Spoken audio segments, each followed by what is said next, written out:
if we're going to address something like an obesity problem, it's not just a food problem. Like we Mm. now, and to say all that, like we've spoken about some pretty deep things here. I Mm. don't want to say that like food is irrelevant. It matters. You're absolutely right when we talk about like the effects of junk food on our physiology. There's no good junk food out there. There just isn't. We could pretend there is, but there's not. But on Yeah. the same token, to pretend that like somebody doesn't want to eat pumpkin pie on Thanksgiving because Mm. historically that's wired into our brain as like something to do. Mhm. And so can you find a balance in there? And it's like, well, if you can just be aware of like, I'm making this decision mindfully. Like, yeah, I'm choosing to eat pumpkin pie, but I'm not eating 3 pieces drowning in whipped cream. Like, I used to like mash it up and like put whipped cream on it into a bowl and Right. just, I'm not doing that anymore. Mhm. So it's maybe give place, but know what you're doing. So, and you would probably be able to speak to this too. It's a bit of a simplification, but I say there's kind of restrictors and there's moderators. Mm. People who do better with firm boundaries and people who do better with flexible boundaries. Mhm. My wife does really good with flexible boundaries. I'll give you an example. So we have a Lindt store here, those Lindt chocolates, Mm. which are incredible.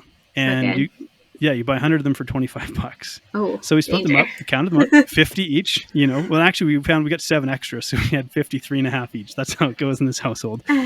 Well, that was back in October, and as a time of recording this, we're in June, and she still has some left. Mine were gone before like November. So it's this really, but I just recognize this. I'm like, you know what? I do better when I don't have these things around because it just means I don't have to think about it. So by nature, my nature is to Yeah. be a minimalist. And so I'm Mhm. like, I'd rather not have it around so I don't have to think about it. I don't want to have to make decisions about it. But for her, there's a degree of comfort. It's not like she eats them every day, but she's like, hey, if there comes a time when I need it, it's there for me. And Yeah. so that's maybe a way of saying, know yourself. And if you do better with firm boundaries, I don't really think that makes it a disordered relationship with food. Sure. There was a number of years where I didn't keep Kraft peanut butter in the house. The jar with the green lid, and because Yeah. I called it crack. Because for me, it was like crack. It's Yeah. hydrogenated oil and icing sugar with a bit of peanuts stirred in, Mhm. and for me, it was a trigger food. So I was like, you know what? It's just easier while I'm processing other things to just not make my life harder by bringing that into my house. Yeah.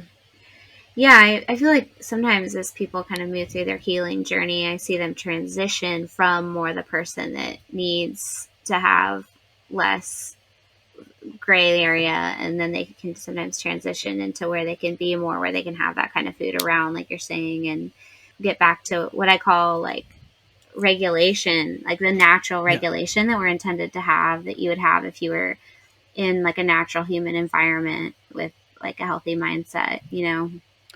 Yeah, and you said something really powerful there, and that's the ability to transition. So Mhm. recognizing that, because I suspect there's some people out there that feel guilty about having to put a firm boundary in place for a period of time. Mm. But I say, like, would you run on a sprained ankle? Yeah. No, you'd probably give it some additional support, so it's not bearing load presently until it heals, and then you might go from, like, let's say a full ankle brace to Mhm. like a half brace to supportive taping to arch support, and so there's like a progression. And so, Mhm. like, now we have a big old jar of that Kraft peanut butter in the house, and it's not really an issue. Like, I don't even touch it. It's not really a temptation, but it took a number of years to kind of get to that place. Yeah. And so I think what I'm trying to do is just give people permission to say, if you need to set a firm boundary, think about it like putting a cast on an injured limb. You're allowing it to heal before you start to stress it. Yeah. I like that approach.